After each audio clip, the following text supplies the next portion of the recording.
Hello friends, welcome back to my channel. আশা করি তোমরা সবাই ভালো আছো। সোমাস ওয়ার্ল্ডে তোমাদের সবাইকে অনেক স্বাগত আর অনেক ভালোবাসা। রাইয়ের আজকে কলেজে প্রোগ্রাম, তাই এই ব্যাগটার মধ্যে করে ওর জিনিস নিয়ে যাচ্ছে। দেখো, এখানে এক্সট্রা জামা কাপড় নিয়ে যাচ্ছে, কারণ ও ফেরার পথে একেবারে টিউশন পড়িয়ে তারপরে ফিরবে। আর দেখো, একেবারে রেডি হয়ে গেছে। আজকে প্রোগ্রামে ও অংশগ্রহণ করেছে, তাই একেবারে বাড়ি থেকে রেডি হয়ে যাচ্ছে।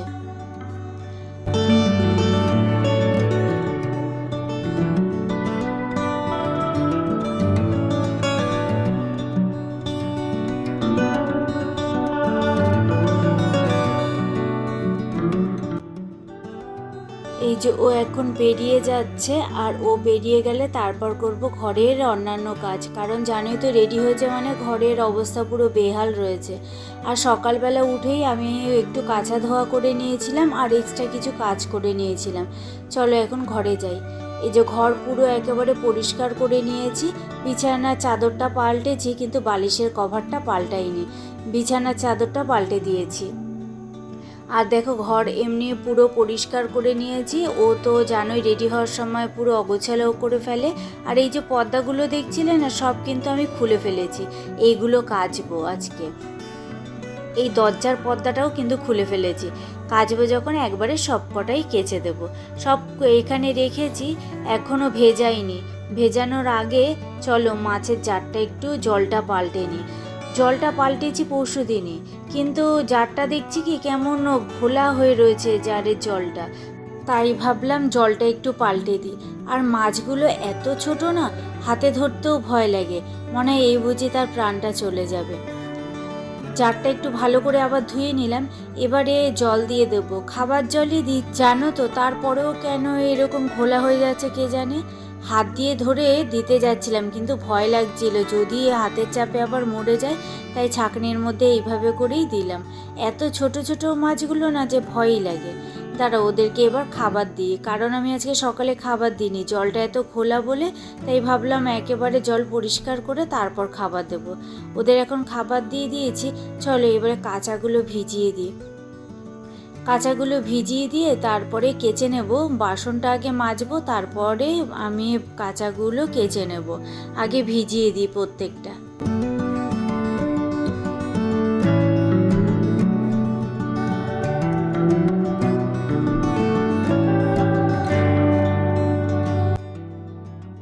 কালকে সবাই চলে যাওয়ার পর আমি ঘরটা না একটুখানি ভালো করে মুছে নিয়েছিলাম, কারণ ঘরের মধ্যেই তো খাওয়া দাওয়া হয়েছিল, এই কারণে। তারপর ভাবলাম যে বাসন কটা মেজে রাখবো, কিন্তু শরীর আর দিচ্ছিল না। তাই ভাবলাম সকালবেলা উঠে তো এই বাসন কোসনের কিছুই আমার দরকার নেই, থাক সকালে মেজে নেব।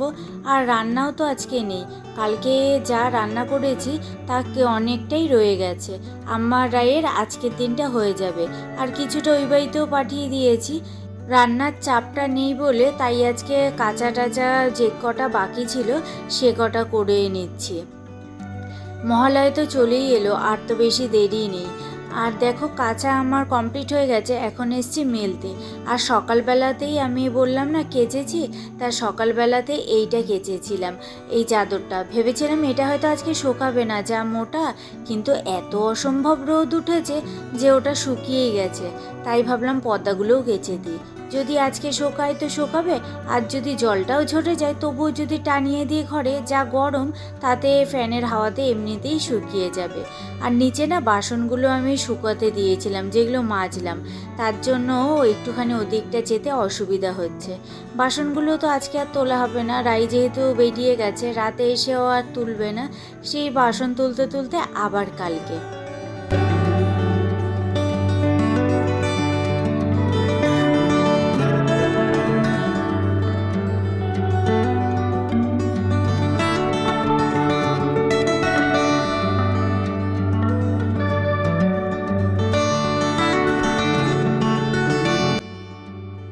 পর্দাগুলো তো সবকটাই মেলে দিলাম, এখন ভাবছি আমি বেড কভারটা মেলবো কোথায়। কেচে তো ফেলেছি, কিন্তু তাকে তো মেলতে হবে, কোথায় মেলবো বুঝে পাচ্ছি না। জলটা ঝরে গেলেই হবে, দাঁড়াও পর্দাগুলো সরিয়ে এই জানালাটার মধ্যেই মেলে দিই। আর জায়গাও নেই, কাঁচা তো ভিজিয়ে দিয়েছি ভেজানোর সময়, আর এদিকে মেলার জায়গাটা পাচ্ছি না। এইভাবে মেলা থাক, জল ঝরে গেলেই পর্দাটা তো আর সুতির পর্দা না, ঠিক শুকিয়ে যাবে। আর এদিকে দেখো আমি কালকে যেই জামা কাপড়গুলো পরেছিলাম সেইগুলোও কেচে দিয়েছি।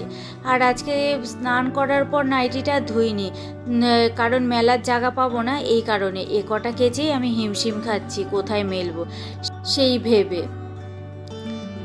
যাক, সব কিছু মেলা হয়ে গেছে, এবার ক্লিপ দিয়ে সব আটকে দিয়ে এবার ঘরে যাব। এখনো পর্যন্ত তো তোমার পুজো দেওয়াই হয়নি, পুজোটা দেব তার আগে একটুখানি এই বেড কভারটা গুছিয়ে নিই। এই বেড কভারটা জানো তো, যেই ভিজিয়েছিলাম না, এত অসম্ভব ভারী হয় এটা। আর এটা না কোনো সময় আমি এর জন্য ব্যবহারও করতে চাই না, কারণ এটা ধুতে গেলে প্রচুর কষ্ট হয়। জলে ভিজলে এর ওয়েট হয়ে যায় প্রচুর, তখন আর আলগাতে পারি না।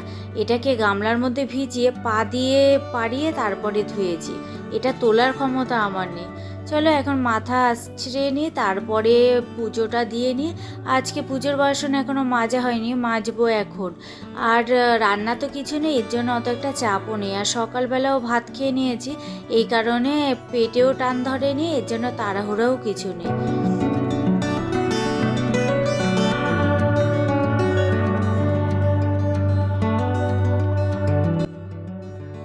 কালকে শুতে শুতে অনেকটা রাত হয়ে গেছিল, তাই ভাবলাম পুজোটা দিয়ে খাওয়া দাওয়া করে একটা ঘুম লাগাবো। রাই বাড়ি চলে এসছে, চলো ওর মুখে ওর গল্প শুনি। নাচও ভালো হয়েছে, সব ভালো হয়েছে। ঠিকঠাক মতো নাচতে পেরেছিলিস?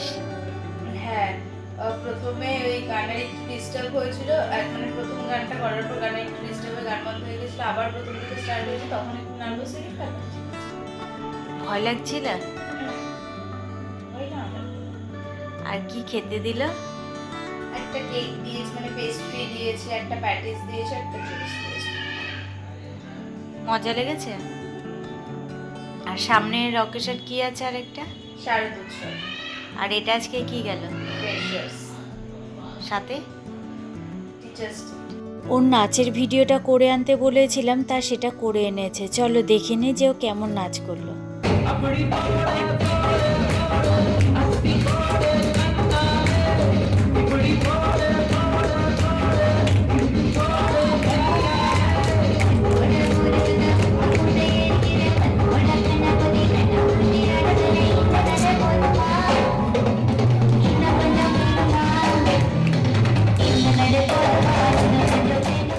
কালকের খাবারই আমরা আজকে সকালেও খাচ্ছি আর রাতেও খাবো।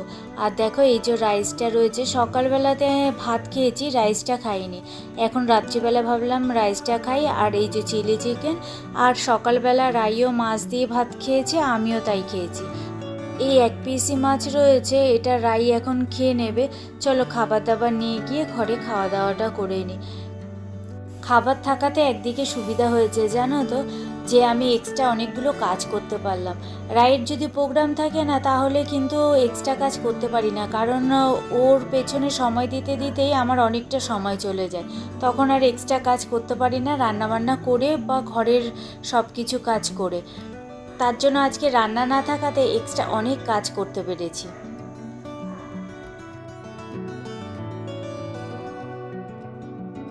কালকে রান্নাবান্না করে তারপর না রাতে যখন খেতে বসেছি সবার সাথে, তখন যেন অত ভালো টেস্ট বুঝতে পারিনি। রান্নাবান্না করে না আমি না খেতে পারি না। পরের দিন যে এই যে খাচ্ছি, এই দিন আমি বুঝতে পারছি যে কেমন রান্না করেছি না করেছি। বেশ ভালোই লাগছে কিন্তু খেতে, কিন্তু কালকে না কোনো রান্নারই যেন আমি সেইভাবে খেতে পারিনি, আর সেইভাবে যেন স্বাদও পাচ্ছিলাম না। কালকে বলে না জানো তো, আমি যদি বাড়িতে এমনিতেও তোমার বিরিয়ানি বা অন্য কিছু একটু ভালো জিনিস রান্না করি, তাহলে রান্না করার পর না আমি না আর খেতে পারি না। সেটা আবার পরের দিন গিয়ে খেতে পারি, আর কি তৃপ্তি সহকারে যেই খাওয়াটা বলা হয় সেটা খেতে পারি, কিন্তু দিনের দিন সেটা খেতে পারি না। কেন হয় এমন তা অবশ্য আমার জানা নেই।